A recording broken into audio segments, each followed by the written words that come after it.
శ్రీమాత్రే నమ. సద్గురు జ్యోతిషాలయం వారి యొక్క అక్టోబర్ నెల పూర్తి రాశి ఫలితాలని ద్వాదశ రాశులకి మనం ఇప్పుడు తెలుసుకోబోతున్నాం. జ్యోతిషాస్త్రీత్యా ద్వాదశ రాశుల్లో 7వ రాశి అయినటువంటి తులారాశి మిత్రులారా, మీరు చిత్తా నక్షత్రం 3, 4 పాదాలు, స్వాతి నక్షత్రం 1, 2, 3, 4 పాదాలు, విశాఖ నక్షత్రం 1, 2, 3 పాదాలకు జన్మించిన మీరు తులారాశి వారిగా పరిగణించబడుతున్నారు. ఈ అక్టోబర్ నెలలో మీకు శుభాశుభ ఫలితాలు ఎలా ఉన్నాయంటే, మీకు ముందుగా విజయదశమి శుభాకాంక్షలు మరియు దీపావళి శుభాకాంక్షలు మనం తెలుపుకుంటున్నాము.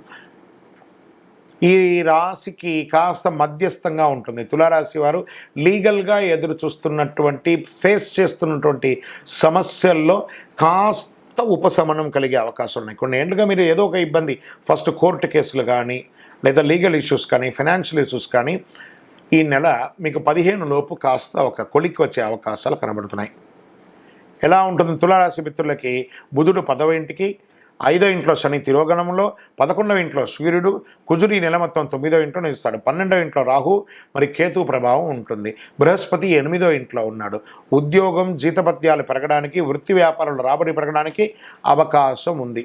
మాసం ప్రారంభంలో చేతిలో డబ్బు నిలవని పరిస్థితి ఏర్పడుతుంది. మాస ద్వితీయంలో వైద్య ఖర్చులు కూడా చాలా పెరిగే అవకాశాలు ఉన్నాయి. ఆస్తి వ్యవహారాల్లో రాజీ మార్గం పరిష్కరించుకోండి. రాజీ ద్వారానే ఈ నెల మీరు ఏదైనా సాధించగలరు. కాంప్రమైజ్ మనం ఇలాగే చేసుకోవాలి. ఆస్తి వ్యవహారాల్లో మాత్రం కొన్ని ఆర్థిక సమస్యల నుంచి బయటపడతారు. ఆర్థిక లావాదేవీలు సజావుగా జరుగుతాయి. నిరుద్యోగులకి మాస ప్రారంభంలో అవకాశాలు ఉన్నాయి. ఉద్యోగంలో సెలెక్ట్ అవుతారు. ఉద్యోగంలో ఎప్పుడు జాయిన్ అవ్వాలో తెలియని జాయినింగ్ లెటర్ కోసం అలా కూర్చొని ఉంటారు. నవంబర్ వరకు వెయిట్ చేయండి, వస్తాయి. మీరు గొప్పగా ఉండబోతున్నారు, చాలా గొప్పగా ఉండబోతున్నారు. తులారాశి మిత్రులారా, నవంబర్ నుంచి మిమ్మల్ని ఎవరు పట్టలేరు. కాబట్టి ఈ అక్టోబర్ కాస్త ఓపిక పట్టండి. సమాజంలో గౌరవ మర్యాదలు పెరుగుతుంది.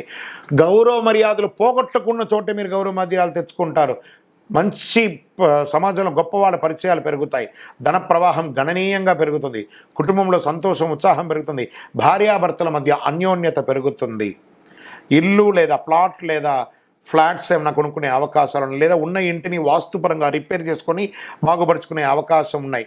శత్రువులు వేధింపు కాస్త తగ్గుతుంది, ఆగిపోతుంది కూడా. పరోక్షంగా కూడా లాభం పొందుతారు. ఖరీదైన నగలు వస్తువులు కొనకండి. 10 మందికి నజరులో పడతారు, జాగ్రత్త. మాస ద్వితీయంలో ఇంట్లో వస్తువులు దొంగలించబడవచ్చు, లేదా మీ యొక్క దస్తావేజులు దొంగలించబడవచ్చు, లేదా మీకు ఇబ్బంది పడే అవకాశాలు ఉన్నాయి. కార్యాలయంలో కాస్త ఇబ్బందులు వచ్చే అవకాశాలు ఉన్నాయి. సమాజంలో కూడా కాస్త ఇబ్బంది పడే అవకాశాలు ఉన్నాయి. కాబట్టి జాగ్రత్త. పదోన్నతి కోసం ప్రార్థన చేస్తున్నటువంటి ఉద్యోగస్తులకి మాస ద్వితీయంలో అది కొంచెం ఆటంకం వచ్చే అవకాశాలు ఉన్నాయి. ఇంకొక రకంగా చెప్పాలంటే ఉద్యోగం మిస్ అయ్యే అవకాశాలు కూడా ఉన్నాయి మాస ద్వితీయంలో తులారాశి వారికి. జాగ్రత్త. తర్వాత నవంబర్ నుంచి మళ్ళీ పొందుతాం, కానీ ఇప్పుడైతే ఇబ్బంది ఉంటుందని కూడా చెప్పచ్చు. ప్రభుత్వం నుంచి ఆశించినటువంటి లైసెన్సులు, ఏదైనా పర్మిషన్స్, ఇవన్నీ కూడాను కాస్త పోస్ట్పోన్ అయ్యే అవకాశాలు ఉన్నాయి. మీ వ్యాపారాన్ని విస్తరించాలి అనుకున్న వాళ్ళకి మాస ప్రారంభంలో మంచిది, కానీ మాస ద్వితీయంలో స్టాప్. దాన్ని ఏం చేయకండి. స్త్రీలకి ఇది ఒక మంచి సమయం. ఉద్యోగం చేసే వాళ్ళకి, ఎంటర్ప్రెనర్గా ఉన్న వాళ్ళకి ఇది ఒక మంచి సమయం చెప్పచ్చు. క్రీడాకారులకి, సాహసోపేతమైనటువంటి క్రీడలు చేసుకునే వారికి ఇది ఒక మంచి అవకాశం చెప్పచ్చు. వైద్యపరంగా అప్రమత్తంగా ఉండాలి. డ్రైవింగ్ చాలా జాగ్రత్తగా ఉండాలి. ఏ విధమైనటువంటి మానసిక ఒత్తిడికి వెళ్ళకండి. రిలాక్స్గా ఉండండి. ఏది జరిగినా భగవంతుడు, నాకేం భయం, నా భగవంతుడు కదా నా గురించి అనుక్షణం భయం అని చెప్పేసి స్వామివారు చూసుకుంటారని చెప్పేసి స్వామివారి మీద భారం వేయండి. మీ ప్రయత్నం చేయండి. భారం వేసేసి గాల్లో దీపం పెడితే భారం అనకూడదు. మీ ప్రయత్నం చేస్తూ స్వామివారిని అడగాలి. మాసం చివర ఇతరుల యొక్క వ్యవహారంలో జోక్యం చేయకండి. అనవసరమైనటువంటి సంతకాలు పెట్టకండి. ఏంటి తులారాశి వారికి ఇలా చెప్తున్నాము అని అంటే, వాస్తవానికి అలాగే ఉంది. ఈ నెలంతా కూడా మీరు ఎంత జాగ్రత్తగా ఉంటే అంత జాగ్రత్తగా ఉండి. గం గణపతి నమః. సైలెంట్. నాకే చెప్పడానికి బాధ అనిపిస్తుంది, కానీ తప్పదు. ఉన్నదే కదా చెప్పాలి. గోచార స్థితి ప్రకారమే చెప్తున్నాను, మీ వ్యక్తిగత జాతకం కాదు ఇది. గోచార ప్రకారంగా మీ జాతకానికి 40% మాత్రమే ఇది వస్తుంది. సంపూర్ణ జాతకం, మీ యొక్క జాతకం చూస్తే కానీ చెప్పలేం. రాజకీయ నాయకులకి ఇది గడ్డు కాలం. జాగ్రత్త. ప్రజాక్షేత్రంలో మంచి పేరు తెచ్చుకోవడానికి ప్రయత్నం చేయండి. Share market ముట్టుకోకండి. మీడియా రంగం వారికి అనవసరమైనటువంటి నిందలు వస్తుంటాయి, జాగ్రత్తగా ఉండండి. వివాహం కాని వారికి కాస్త పోస్ట్పోన్ చెప్పచ్చు. అదృష్టం రోజులు ఈ నెలలో ఏదైనా ఉందా కనీసం ఇందులో? అంటే 3, 6, 9, 12, 15 ఇలా 3 రోజులకు ఒకసారి మంచి రోజులు వస్తుందని చెప్పచ్చు. చంద్రాష్టమం చాలా జాగ్రత్తగా ఉండవలసినటువంటి సమయం. ఆల్రెడీ బాగలేదు టైము, ఇంకా ఈ యొక్క చంద్రాష్టమం వేరే వస్తుంది. 22/9/2024 6 గంటల 9 నిమిషాల నుండి 24/9/2024 9 గంటల 55 నిమిషాలు ఉదయం వరకు చంద్రాష్టమం ఉంది. ఈ 2.5 రోజులు జాగ్రత్త జాగ్రత్త జాగ్రత్త జాగ్రత్త. ఏం చేస్తే బాగుంటుంది? ఒక చండీ హోమం చేయండి, సప్తశతి చండీ హోమం చేయండి, దక్షిణామూర్తి ఆరాధన చేయండి, గణపతి హోమం చేయండి, ఆదివారాల్లో సూర్యుని ప్రార్థన చేయండి. మళ్ళీ చెప్తున్నాను, మీ యొక్క గురువుని సంప్రదించి మీ యొక్క జాతక దోషం ఏమైనా ఉందా, పరిహారం ఏమైనా ఉందా అని తెలుసుకోండి. కరుంగాళి అతి శక్తివంతమైనటువంటి కరుంగాళి మాలను ధరించండి. ఏది చేయకపోయినా మీ ఇష్టదైవాన్ని ఇలా ప్రార్థన చేసుకుని, స్వామి నాకేం జరుగుతుందో నాకే తెలియదు, నా జీవితాన్ని నీ చేతిలో పెట్టేశాను, నా జీవితాన్ని మీరు నడిపించని మీ ఇష్టదైవం, మీ కులదైవం, మీ ఇష్టదైవాన్ని ప్రార్థన చేసుకోండి. దైవానుగ్రహం మీకు సంపూర్ణంగా కావాలి. శ్రీమాత్రే నమః. నమస్కారం. మా ఛానల్ ప్రేక్షక మిత్రులందరికీ కూడాను పేరు పేరున దసరా శుభాకాంక్షలు. మీరందరూ కూడాను ఆ అమ్మలుగా ఉన్న ఆ అమ్మవారి యొక్క పరిపూర్ణమైనటువంటి అనుగ్రహంతో మీరు అందరూ ఆయురారోగ్య ఐశ్వర్య భోగభాగ్యాలతో ఉండాలని మనస్ఫూర్తిగా ప్రార్థన చేస్తున్నాను. మా ఛానల్ చూస్తున్నటువంటి ప్రతి ప్రేక్షక మిత్రులు మీ జీవితంలో విజయదశమికి ఎన్నో విజయాలు రావాలని మనస్ఫూర్తిగా కోరుకుంటున్నాం. మా ఛానల్ని కాస్త సబ్స్క్రైబ్ చేయండి, మీ మిత్రులకు కూడా కాస్త షేర్ చేయండి. ఈరోజు మనం తెలుసుకోవాల్సినటువంటి ఒక ముఖ్యమైన విషయం ఏమంటే, హిందువుల యొక్క ప్రధానమైనటువంటి పండుగ అది ఏదైనా ఉందంటే విజయదశమి. అన్నదమ్ములు, అక్క చెల్లెలు, కుటుంబం అంతా కూడా కలిసి ఒక 10 రోజులు పండుగగా జరుపుకునేటువంటి ఒక మహోత్తరమైనటువంటి దసరా.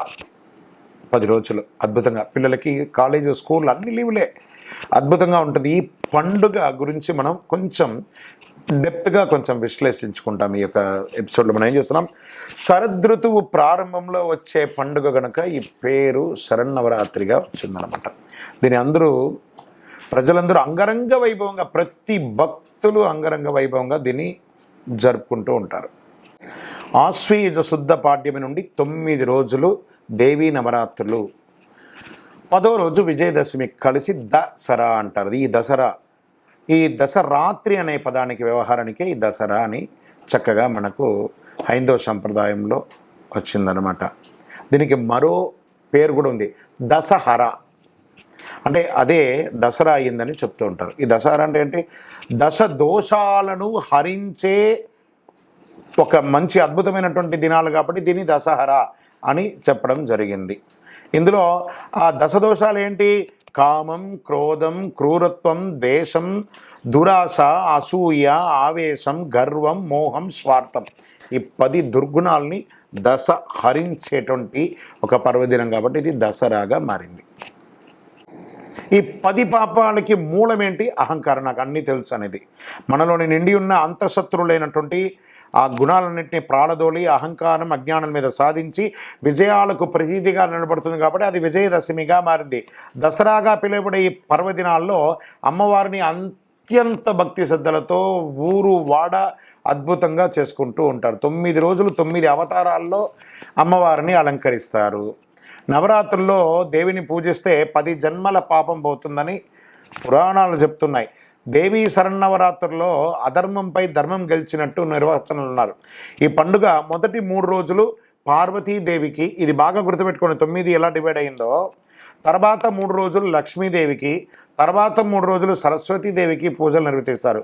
ఈ సమయంలో పూజలు విద్యార్థులు తమ పుస్తకాలు ఉంచుతారు, విద్యాభ్యాసంలో చక్కగా వారి యొక్క ఫ్యాక్టరీస్లో లేకపోతే పనిముట్లకో అన్ని వస్తువులకన్నిటికీ కూడాను, వారి వాహనాలకన్నిటికీ కూడా పూజలు చేస్తుంటారు. కొంతమంది బొమ్మ కొలువులు పెట్టుకుంటారు. ఆలయాలకి అమ్మవారికి ఒక్కొక్క రోజు ఒక్కొక్క అలంకారం చేస్తారు. ఇలా ఒక్కొక్క అలంకారం చేస్తారు కదా. ఈ 9 రోజులు 9 అలంకారాలు చేస్తారు. మరి ఆ రోజుల్లో ఏ నైవేద్యాలు కూడా పెడతారు, ఏ అలంకారం చేస్తారు అది కూడా తెలుసుకుందాం. మొదటి రోజు శైలపుత్రిగా, పాడ్యమి రోజు విశేష పూజలు చేస్తారు. ఆ రోజు పాడ్యమి రోజున శ్రీ దుర్గాదేవిని చలిమిడి, వడపప్పు, పాయసంతో నైవేద్యం చేసుకుంటారు. మరి రెండవ రోజు వచ్చేటప్పటికి బాలా త్రిపుర సుందరీ దేవిగా ఈరోజు కుమారి పూజ చేస్తారు. విధి రోజు బాలా త్రిపుర సుందరి దేవి తీయటి బూందీ శనగలు నైవేద్యం పెడుతుంటారు. మూడో రోజు గాయత్రీదేవి, అన్ని మంత్రాలకు మూఢశక్తి అయింది గాయత్రీదేవి కాబట్టి మంత్ర జపంతో చతుర్వేద పుణ్యం దక్కుతుందని ఆ రోజు గాయత్రీదేవికి రవ్వ కేసరి పులిహోర నైవేద్యంగా పెడతారు. నాలుగో రోజు లలితాదేవి, ముఖ్యంగా చెరుకు గడం ధరిస్తే దేవి అనుగ్రహం కోసం సుహాసిని పూజలు చేస్తుంటారు. లలితా సహస్రనామం చేసి కుంకుమార్చన అన్నీ కూడా చేస్తూ ఉంటారు చక్కగా. ఆ రోజు పొంగలి, అన్నపూర్ణాదేవిగా ఉంటారు కాబట్టి పొంగలి పెడుతూ ఉంటారు. ఐదవ రోజు సరస్వతీదేవి, మూలా నక్షత్రం రోజు నడుస్తారు. భక్తులు అజ్ఞాన తిమిరాన్ని తొలగించడానికి ఉంటుంది. ఈ లలిత పులిహోరను పెసర బూరెలు కూడా దానికి పెట్టవచ్చు అని అంటారు. ఆరవ రోజు అన్నపూర్ణాదేవి, ప్రాణకోటికి జీవనాధారం, సాక్షాత్ పరమశివుడికే అన్నదానం చేసినటువంటి ఒక అమ్మ. అలాంటి రోజు బెల్లం లేదా పంచదారతో చేసిన క్షీరాన్నాన్ని నైవేద్యం చేయొచ్చు అంటారు. తర్వాత ఏడవ రోజు మహాలక్ష్మిగా, గజరాజు సేవిస్తుండగా అమ్మవారి దర్శనం కలుగుతుంది. డోలాసురుడు అనే రాక్షసుని సంహరించి శరన్నవరాత్రుల్లో మహాలక్ష్మిని పూజిస్తే సర్వమంగళ యోగాలు దక్కుతాయి. ఆ రోజు అమ్మవారికి కొబ్బరి, శనగపప్పు, బెల్లము ఇవన్నీ కూడా పెట్టి అమ్మవారికి ఇష్టమైనటువంటి చక్కెర పొంగలి, దద్యోదనం, పులిహోర నైవేద్యం పెడితే చాలా విశేషంగా ఉంటుంది.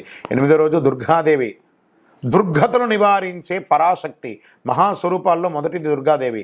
అమ్మను అర్చిస్తే శత్రుపీడ పోతుంది. ఎర్రని వస్త్రం, ఎర్రని అక్షింతలు అమ్మవారికి సమర్పించాలి. ఎంత అద్భుతం తెలుసా! ఆ రోజులో అమ్మవారికి ఆ దుర్గాష్టమి రోజు గారెలు, నిమ్మరసం కలిసి అల్లం ముక్కలన్నీ పెడతారు. అదే రోజు కొన్ని ప్రాంతాల్లో అద్భుతంగా దుర్గాష్టమి చాలా విశేషంగా చేస్తారు. ఇంకో కొన్ని ప్రాంతాల్లో, మన తెలంగాణ ప్రాంతంలో అయితే ఏం చేస్తారంటే సద్దుల బతుకమ్మ అంటే చాలా విశేషం. ఆ పూల వరుసలు అన్నింటినీ కూడా చక్కగా పెట్టి ఆ అమ్మలు అందరూ కూడాను చక్కగా సద్దులు తీసుకుపోయి అమ్మవారిని తయారు చేసి పూలతో చక్కగా ఆ నీళ్ళలో కలపడం ఇవన్నీ జరుగుతూ ఉంటుంది. ఒక్కొక్క ప్రాంతీయ పద్ధతిగా ఒక్కొక్క రోజుగా ఇలా. తొమ్మిదో రోజు మహిషాసుర మర్దిని, నవరాత్రుల్లో మహోగ్ర రూపం అంటారు. అమ్మవారు విల్లు అంబు చేతులు పెట్టుకొని పులి పెట్టేసుకొని ఆ యొక్క మహిషాసురుని సంహరిస్తున్నటువంటి రూపంలో మహోగ్ర రూపం. అందుకే మహర్నవమి అని అంటారు దీన్ని కూడాను. ఈ అమ్మవారిని ఆరాధిస్తే భయాలన్నీ తొలగిపోతుంది. ఆ రోజు అమ్మవారికి చక్ర పొంగలి పెట్టడం, మహిషాసురమర్దినికి చక్ర పొంగలి పెట్టడం అనేది చాలా విశేషంగా చెప్పడం జరుగుతుంది. అమ్మవారి యొక్క 10వ రోజు రాజరాజేశ్వరి దేవి, అమ్మవారికి చివరి అలంకారం. మహాత్రిపుర సుందరి రాజరాజేశ్వరిగా, అపరాజిత దేవిగా, అనంత శక్తివంతమైనటువంటి శ్రీ చక్రానికి అమ్మవారి అధిష్టాన దేవత. లలితా సహస్రనామంతో ఈలో చెప్పబడింది. అందు ఏం చెప్పారు? సుమేరు మధ్య శృంగస్తే శ్రీమన్ నగరనాయిక. అలాంటి అమ్మవారిని ప్రార్థన చేసుకొని అద్భుతంగా దసరా, ఆ అద్భుతమైనటువంటి విజయ దశమి రోజు, విజయదశమి రాజరాజేశ్వరి అమ్మవారికి పులిహోర, గారెలు ఇవన్నీ కూడా పెట్టుకోవచ్చు. ఇవన్నీ కూడాను ఆ అలంకారం, ప్రసాదం అన్నారు. మరి ఈ యొక్క నవరాత్రి యొక్క విశేషాలు ఏంటి? ఎందుకు ఇవన్నీ చేస్తున్నారు అనంటే, పూర్వం దేవదానవులు పాల సముద్రం వధించేటప్పుడు అమృతం వచ్చింది. ఈ శుభముహూర్తాన్ని విజయదశమి కూడా వచ్చింది. ఆ అమృతం వచ్చిన రోజే విజయదశమి. ఇది ఒక రోజు. శ్రవణ నక్షత్రం కలిసి ఆశ్వయుజ దశమికి విజయ సంకేతం ఉన్నది కాబట్టి అందుకే దీన్ని విజయదశమి అని కూడా పేరు చెప్తారు. ఏ శుభకార్యమైన తిథి, వార, నక్షత్రం, ఏమకుండా దుర్ముహూర్తం, వర్జం ఏది చూడకుండా చేసే ఒక అద్భుతమైనటువంటి శుభముహూర్తం సంవత్సరంలో ఒక దినం అంటే అది విజయదశమి రోజే. మీరు ఏ పని చేయండి, వ్యాపారం చేయండి, ఉద్యోగం చేయండి, వ్యవహారం చేయండి, ఇల్లు కట్టండి, భూమి పూజ చేయండి, ఏది చేయండి, దీనికి ముహూర్తం చూడక్కర్లేదు, ఏది లేదు, ఆ రోజు అన్నీ చేయొచ్చట. ఎందుకంటే విజయమే దశమి. ఆ రోజు విజయం ఉన్నటువంటి దశమి. ముహూర్తం కూడా అన్ని విచారించకుండా, ఎవరు విచారించక్కర్లేదు, ధైర్యంగా ముహూర్తం చేసుకోవచ్చు. ఈ పండుగ దినాల్లో బతుకమ్మ పండుగను అత్యంత వైభవంగా నిర్వర్తిస్తారు. విజయదశమి నాడే ఉదయాన్నే ఏం చేయాలి మనం?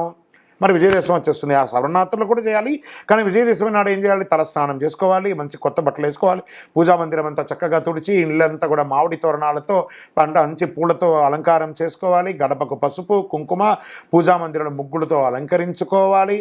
ఎర్రని బట్టలు ధరించి పూజకు రాజేశ్వరి, దుర్గాదేవి ప్రతిమలో, విగ్రహము, పటము, మీకు ఏది ఉంటే, మీ యొక్క పుస్తకము, మీ ఇంట్లో పనిముట్లు ఏమైనా ఉంటే అవో ప్రతి దానికి పూజ చేయండి. ప్రతి వస్తువులోనూ అమ్మవారు ఉంటారట. ప్రతి వస్తువులోనూ అమ్మవారు ఉంటారట. అంతర్థం.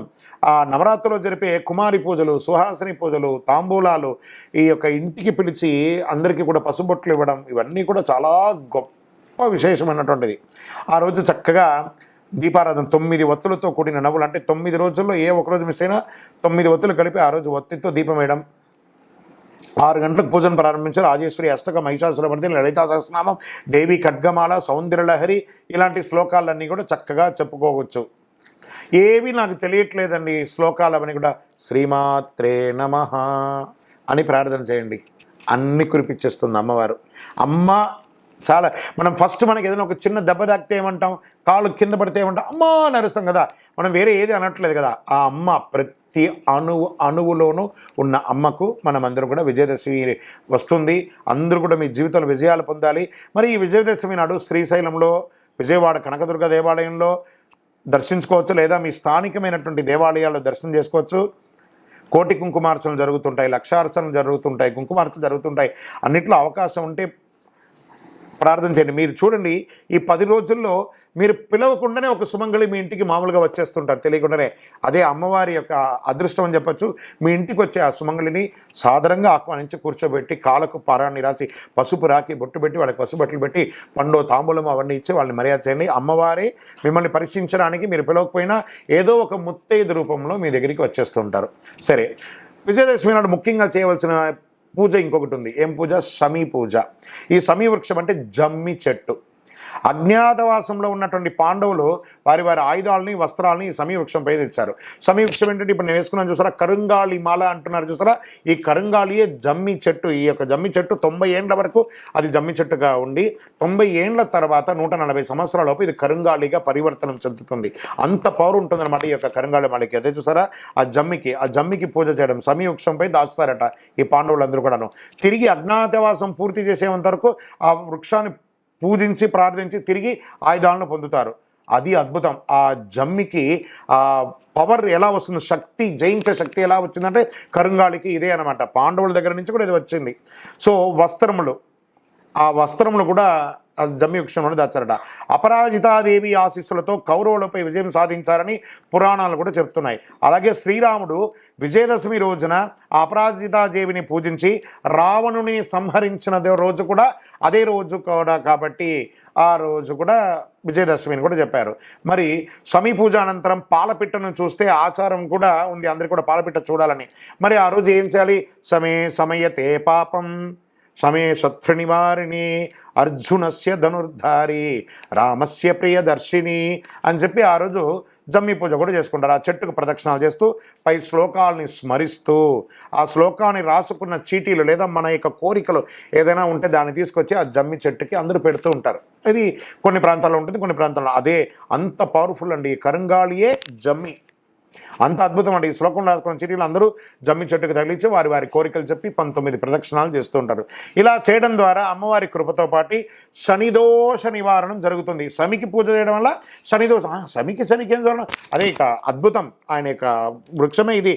ఏం చెప్తాం? దేహి మే బుద్ధి వైషం శని బాధ వినాశాయ ఘోర సంతాపహారిణే కనకాలయ వాసాయ భూతనాదాయ తనమ. ఏం చెప్తున్నారు? ఈ జమ్మి చెట్టుని పూజించి ప్రార్థన చేయడం ఏమిటో, దేహి మే బుద్ధి వైశిష్ట్యం, దేహి మే నిత్య యవ్వనం, దేహి మే పరమానందం, దేవదేవ జగత్పతే అని ఆ జమ్మి చెట్టుకి పూజ చేయడం జరుగుతుంది. అందుచేత అసాధ్యం సాధ్యమయ్యే చేసుకునే ఒక అద్భుతమైనటువంటి దినం కాబట్టి విజయదశమి మీరందరూ కూడాను ఆయురారోగ్య ఐశ్వర్య భోగభాగ్యాలతో ఉండాలని ఆ అఖిలాండ కోటి బ్రహ్మాండ నాయకుడు శ్రీ ధర్మశాస్త్ర అయ్యప్ప స్వామి వారి 18 అవతారాల దేవాలయంలో కొలువైనటువంటి జీవశాస్త్ర తిరుపతిలో జీవకోన అనే ప్రాంతంలో ఉన్నటువంటి ఆ స్వామివారిని మనస్ఫూర్తిగా మీకు ప్రార్థన చేస్తున్నాను. మీరందరూ తిరుపతికి వచ్చినప్పుడు మన యొక్క దేవాలయాన్ని తప్పకుండా దర్శనం చేసుకోండి. రైల్వే స్టేషన్ నుండి బస్టాండ్ నుండి ఒక 3 కిలోమీటర్ల దూరంలో జీవకోన అనే ప్రాంతంలో ఉంటుంది. అందరికీ మళ్ళీ ఒక్కసారి విజయదశమి శుభాకాంక్షలు. అందరూ కూడా సంతోషంగా ఉండండి. మీ యొక్క ముఖంలో ఆ చిరునవ్వు పోకూడదని నేను మనస్ఫూర్తిగా ప్రార్థన చేసుకుంటున్నాను. విజయోస్తు. ఈ జ్యోతిశాస్త్రం అనేది పడుతున్న వర్షానికి ఒక గొడుగు మాత్రమే కానీ జ్యోతిష్యం జీవితం కాదు. బాగా గుర్తుపెట్టుకోండి. మీరు మిమ్మల్ని నమ్మండి, మీ కులదైవాన్ని నమ్మండి, మీ ఇష్టదైవాన్ని నమ్మండి. మీరు చేస్తున్న వృత్తి వ్యాపారానికి న్యాయంగా ఉండండి. తప్పకుండా మీ రాశి ఫలితాలు అద్భుతంగా ఉంటుంది. సకల దేవతలు మీకు అనుగ్రహిస్తారు. ఇంకా కొంతమంది లేదండి కొంచెం మానసికంగా మేము ఒత్తిడిగా ఉన్నాము అనుకున్న వాళ్ళు మీ పరిసర ప్రాంతాల్లో ఉన్నటువంటి సద్గురువులను సంప్రదించి మీ యొక్క జ్యోతిష్యాన్ని తెలుసుకోండి. లేదా మా ద్వారా తెలుసుకోవాలనుకుంటున్నారా? దయచేసి చెప్తున్నాను, అర్ధరాత్రి కాల్ చేయడం మానేయండి. 21 వయసు లోపు ఉన్న వాళ్ళు అడగకండి. 60 వయసు ఉన్న పెద్దవాళ్ళు దయచేసి, మీరు అందరూ 60 సంవత్సరాలు పొందినవారు కాబట్టి అసలు అడగకండి. ఇల్లీగల్ అఫైర్స్ వద్దు, ఆర్థికమైనటువంటి సమస్యలు వద్దు, విద్యార్థులు అసలు చేయకండి. ఎవరు తెలుసుకోవాలి? నాకు వివాహం కావాలి, నాకు వ్యాపారం బాగుందా, ఉద్యోగం బాగుందా, నా కుటుంబం బాగుందా, ఇలాంటి ప్రశ్నలు అడగండి. ఈ నెల అక్టోబర్ నెలలో ఎలా ఉందో మీ యొక్క పర్సనల్ జాతకం తెలుసుకోవాలనుకుంటే ఈ కింద కనబడుతున్నటువంటి నంబర్కి వాట్సాప్ ద్వారా మీ పేరు, date of birth, time of birth, place of birth పెట్టండి. నమస్కారం. ద్వాదశ రాశులన్నిటికీ మీరందరూ కూడా ఆయురారోగ్య ఐశ్వర్య భోగభాగ్యాలతో ఉండాలని అఖిలాండ కోటి బ్రహ్మాండ నాయకుడు శ్రీ ధర్మశాస్త్ర అయ్యప్ప స్వామి వారి యొక్క 18 అవతారముల దేవాలయం తిరుపతిలో జీవకోణలో ఉన్నటువంటి ఆ జీవశాస్త్ర స్వామి వారిని దర్శించండి. మీకోసం మేము ప్రార్థన చేస్తుంటాం. తిరుపతికి వచ్చినప్పుడు మన దేవాలయాన్ని దర్శనం చేసుకోండి. రైల్వే స్టేషన్ నుండి తిరుపతి బస్టాండ్ నుండి 3 కిలోమీటర్ల దూరంలో ఉంటుంది. విజయోస్తు. వందే మాతరం, వందే మాతరం, వందే మాతరం. శరణమయ్యప్ప.